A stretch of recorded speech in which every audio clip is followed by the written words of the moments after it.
इस वक्त हमारे साथ एनके अरोड़ा हैं जो AEFI कमेटी के एडवाइज़र हैं।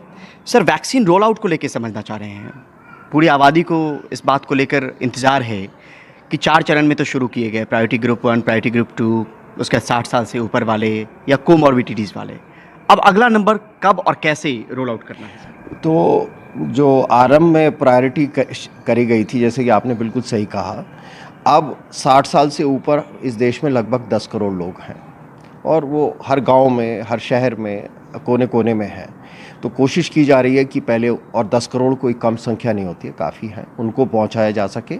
और साथ ही साथ ये भी किया जा रहा है कि 50 साल से ऊपर वाले जो है उनको भी सभी को वैक्सीन दे दिया जाए। कुल मिलाकर के एक कार्यक्रम का अंदाज़ा है कि लगभग 30 करोड़ लोग हैं जिनको जुलाई या अगस्त तक सबको वैक्सीन मिल जाना चाहिए। और इस साल के दूसरे छमाही में बाकी लोगों को फिर वैक्सीन दिया जा सकता है। और इस बीच में, जैसे कि आपने सुना होगा कि हमारे स्वास्थ्य मंत्री और बाकी लोग भी कह रहे हैं कि 5 या 6 नई वैक्सीन आ रहे हैं। तो वैक्सीन की कमी नहीं है, तो वैक्सीन की कमी ना आज है और ऐसी उम्मीद है कि आगे भी नहीं होगी। बात यह है कि बहुत सारे लोगों को वैक्सीन देना है और स्टेज वाइज देने का मकसद ये होता है कि 60 साल से जो ज़्यादा लोग हैं, उनमें ज़्यादातर बीमारियां होती हैं, उनको वहाँ तक पहुँचना इतना आसान नहीं होता।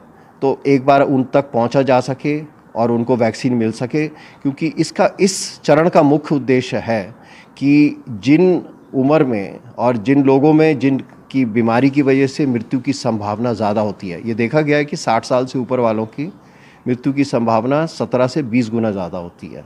तो ऐसे लोगों को जब वैक्सीन मिल जाएगी, उसके बाद फिर बाकी लोगों को वैक्सीन दिया जाएगा। तो बाकी लोगों में क्या मान के चला जाए सर कि जुलाई अगस्त के बाद जो आप कह रहे हैं? हाँ, कि 50 साल से जो नीचे वाले हैं और इस साल के आखिर तक करीब करीब सभी को वैक्सीन मिल सकना चाहिए। आपका अंदाज़ा क्या कहता है, कौन कौन सी वैक्सीन अब आने वाली है उस कतार में? स्पुतनिक का नाम सुन रहे हैं हम। एक तो ये जो रशियन वैक्सीन स्पुतनिक वैक्सीन है, ये भी भारत में ही इसका निर्माण हो रहा है। उसके अलावा कैडिला जाइडस वाले अपनी DNA वैक्सीन, जो दुनिया की पहली DNA वैक्सीन होगी, वो आने वाली है।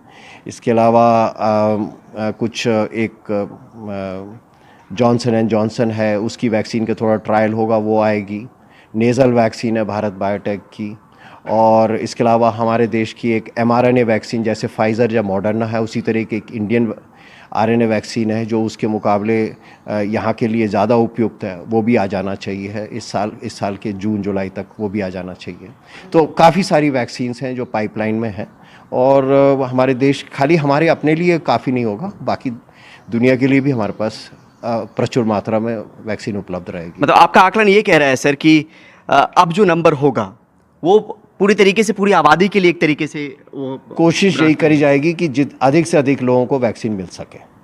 क्योंकि ये बीमारी ऐसा तो है नहीं कि खाली एक तबके तक निर्धारित रहती है ना, सभी को बीमारी हो सकती है और सभी इस बीमारी को फैला सकते हैं, बच्चे भी फैला सकते हैं।